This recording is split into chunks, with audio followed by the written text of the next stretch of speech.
In 1923, at Chicago's Edgewater Beach Hotel, 9 of the richest men in the world sat down to dinner. Together, they controlled more money than the United States Treasury. 25 years later, most of them were dead, bankrupt, in prison, or by their own hand. Tonight, we walk through the fate of every one of the 9, and we tell you honestly which parts of this famous story are documented history and which parts are business folklore that Robert Kiyosaki repeats to teach the single most important lesson in Rich Dad, Poor Dad. This is Yield Tales, Season 2, Episode 5. Colonel Sanders proved that persistence can outlast obstacles, but there is a darker version of that lesson. Persistence at making money means nothing if you cannot keep it. 9 men learned that the hard way in 1923. The Edgewater Beach Hotel, an Art Deco palace on the shore of Lake Michigan. Crystal chandeliers, mahogany tables, cigar smoke coiling above the brandy snifters. The story goes that on one evening in 1923, in a private dining room, 9 of America's most powerful moneymakers gathered together. Their names would have been recognized by every man who read a newspaper. Charles Schwab, the Steel King, first president of United States Steel, founder of Bethlehem Steel. In 1923, one of the most celebrated industrialists on earth. By 1939, he was living on borrowed money. He died with debts he could not pay.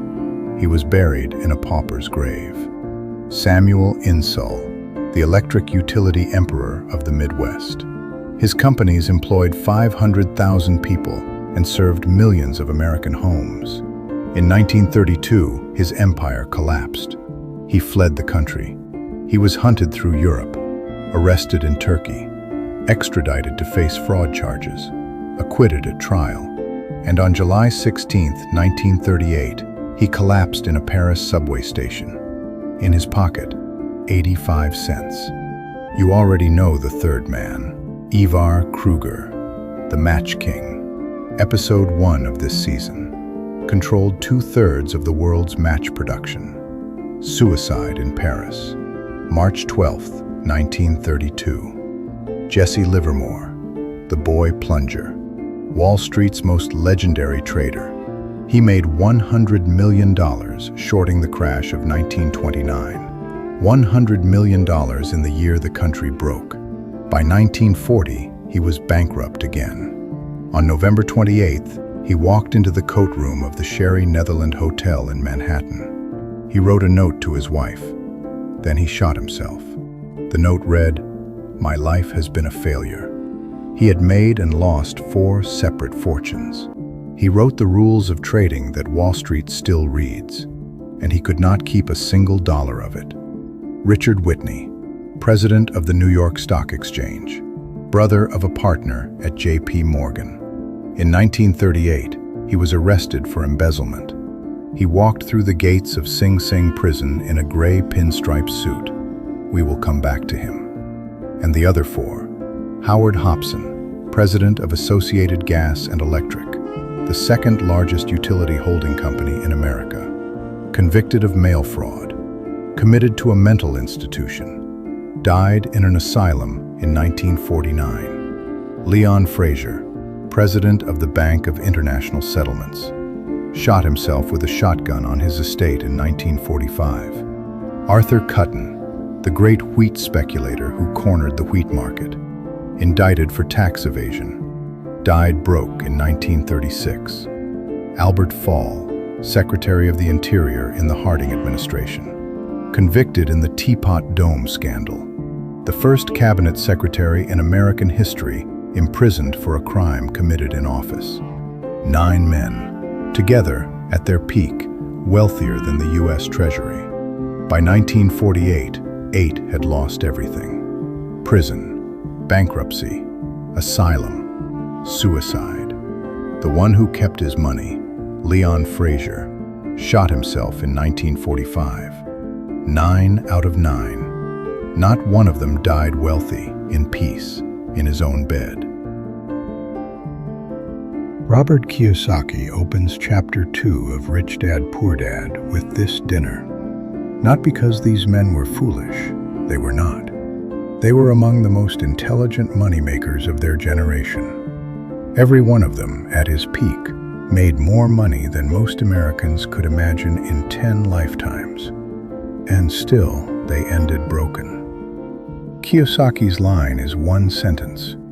It is the sentence he wants you to tattoo onto your financial brain. It is not how much money you make. It is how much you keep. Financial IQ, Kiyosaki writes, is not the ability to earn. It is the ability to protect, to defend, to preserve, to hold through crashes, through temptation, through fraud, through your own pride over decades. Anybody can have a good year. The rare skill is having a good 40 years. The 9 men at Edgewater Beach shared one thing. They knew how to make money. Every last one of them. They failed at the second half of the equation. They failed to keep it. Compare them to Colonel Sanders in our last episode.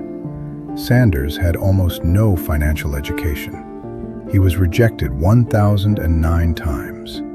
But he had one thing the Edgewater 9 did not have: modest needs and a simple, boring licensing structure that paid him for the rest of his life. Sanders was not financially brilliant. He was financially defensive. The Edgewater 9 were brilliant and undefended. This is Kiyosaki's central insight. Poor people and middle-class people focus on income. Rich people focus on assets. And truly wealthy people, the ones who stay wealthy for 40 years, focus on what he calls the moat. Structures, entities, and habits that make your money hard to lose. Because in a long life, the market will come for it. Somebody will come for it. Your own worst instincts will come for it. If you have not built the moat, the money leaves. If you are enjoying these deep dives into the true stories behind Rich Dad, Poor Dad, hit subscribe. We publish new yield tales every week. Each one is a real historical story that teaches one financial lesson. Free, rigorously researched. Now, back to the dinner. If this pattern is landing on you the way it should, hit subscribe. Yield Tales is decoding Rich Dad, Poor Dad, one story at a time. And also, help us pick Season 3. What book about money or wealth should we decode next? Drop your pick in the comments. Before we close, one question for you. Which of the 9 titans would you have bet on to survive 25 years? Schwab? Insull? Livermore? Whitney? Drop your pick in the comments. I read every one. Here is where Yield Tales earns your trust. We have to be honest with you. There is no contemporary newspaper record of a meeting at the Edgewater Beach Hotel in 1923. No hotel ledger, no photograph, no dinner receipt. The first written version of this meeting comes from Napoleon Hill, the author of Think and Grow Rich, who popularized the story decades later. Some historians believe Hill invented the dinner entirely as a teaching device. Others believe he compressed several encounters into one dramatic scene. A few of the men on the list, Leon Fraser, for example, were not yet in the roles that Hill assigned them in 1923. But listen carefully. The men existed. Their fates are documented. Their peak wealth is documented. Every biography, every court record, every death certificate confirms the endings you just heard. What is disputed is the dinner itself, the specific evening in that specific dining room. That is business folklore.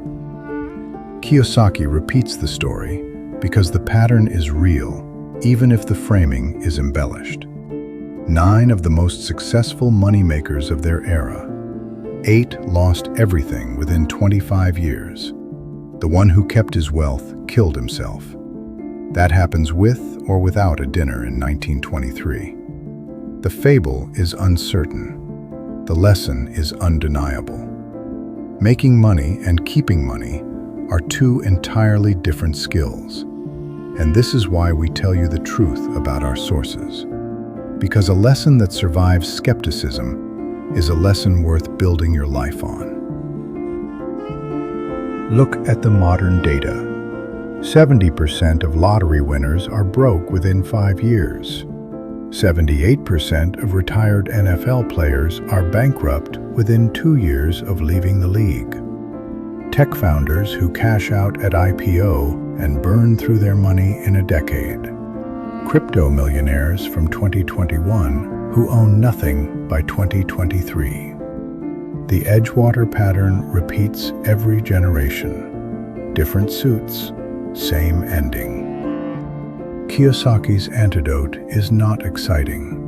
It is the boring, defensive, unglamorous work of wealth preservation.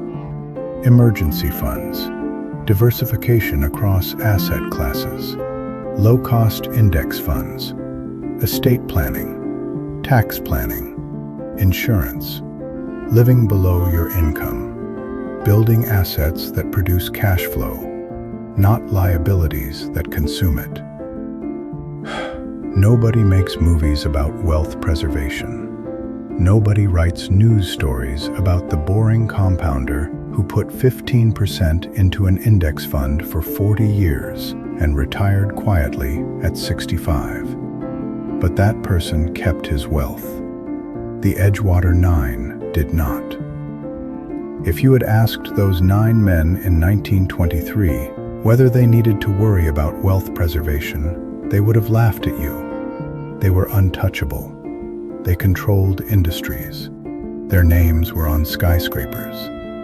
And by 1948, most of them were gone. So ask yourself the Kiyosaki question tonight. Not, how much did I earn this year? But, how much did I keep? How much of what I earned is still working for me a year from now, 5 years from now, 20 years from now? That is financial IQ. That is what the Edgewater 9 did not have. The lesson is simple. Making money is loud. Keeping money is quiet. And in the end, quiet wins. If this hit, subscribe to Yield Tales. Ring the bell.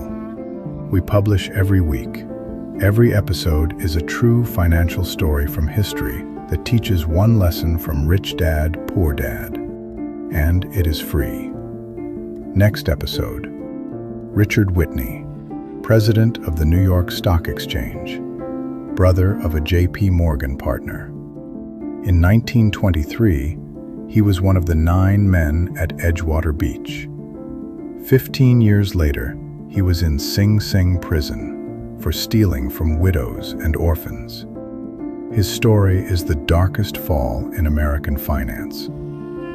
That is Yield Tales, Season 2, Episode 6. See you there.